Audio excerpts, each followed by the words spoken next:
Jadi jangankan kepada orang yang sudah dolim, yang baru berbuat dolim saja nggak senang, kita nggak boleh mentoleransi.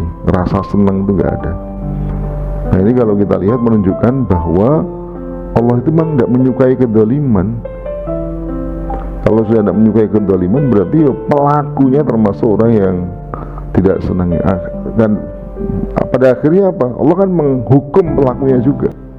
Kalau Allah bukan sekedar tidak menyukai, Allah bukan sekedar tidak menyenangi orang pelaku kedoliman, sampai pelaku kedoliman itu dihukum juga, gitu loh. Jadi kalau cuman pelaku yang tidak disukai itu hanya perbuatannya, orangnya tidak, berarti kan tidak ada hukuman kepada pelakunya. Ini hukuman, dan hukuman itu keras sekali. Ya berarti kan mestinya orang tidak berbuat dolim. Jadi ini sebenarnya itu kalau kita lihat ada dua ayat ini. Yang pertama sebenarnya itu menunjukkan tidak boleh orang berbuat dolim, sekalipun hanya sekali. Oke. Yang kedua ayat ini juga memberikan kita dilarang bukan sekedar berbuat dolim. Mungkin kita tidak ikut berbuat dolim, senang pada orang dolim saja tidak boleh kita. Mungkin kita tidak ikut berdusta, tapi senang dengan orang yang berbuat dusta atau pendusta, itu nggak boleh. Dan tidak boleh ada sedikit pun rasa senang itu, sampai digunakan kata rukun. Jadi bukan la tuhibbu, la tardo, ya la tardo, tidak. Tapi gunakan kata rukun. Rukun itu al-mailul yasir.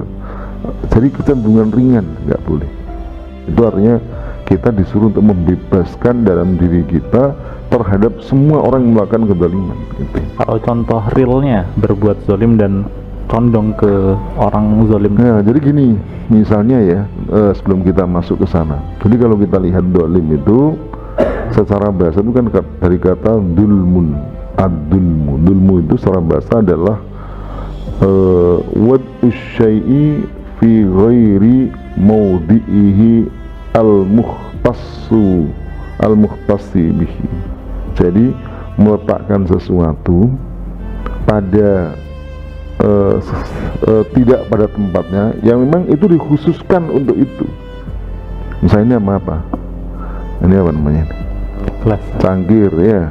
Cangkir. Dikhususkan untuk apa ini? Minum. Untuk minum.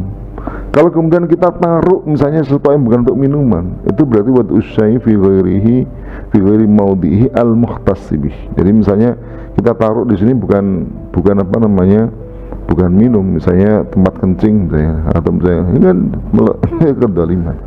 Nah itu sebenarnya kalau kita lihat semua yang nanti disebut syara itu hukum dolim, itu juga memang ada unsur ke sana. Kedoliman yang paling besar misalnya adalah kedoliman apa? Dalam hal akidah.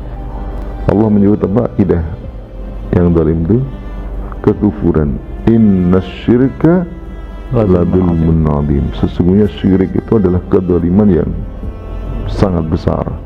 Ladulmun azim. Dan kenapa disebut sebagai kedoliman yang besar? Misalnya kan menyekutukan Allah. Dengan Allah itu berarti apa? Menyembah selain Allah, atau menjadikan sesuatu yang bukan Tuhan menjadi seperti Tuhan. Berarti kan sebenarnya makomnya atau kedudukan sesuatu makhluk, katakanlah misalnya patung itu kan nggak bisa apa-apa, lalu didudukkan dalam posisi sebagai Tuhan, bagaimana pencipta, yang kemudian orang menyembah kepadanya. Berarti kan ini zalim. Kezaliman paling besar adalah tidak menjadikan Allah sebagai satu-satunya ilah dan menjadikan selain Allah sebagai sesembahan. Itulah dalam soal akidah.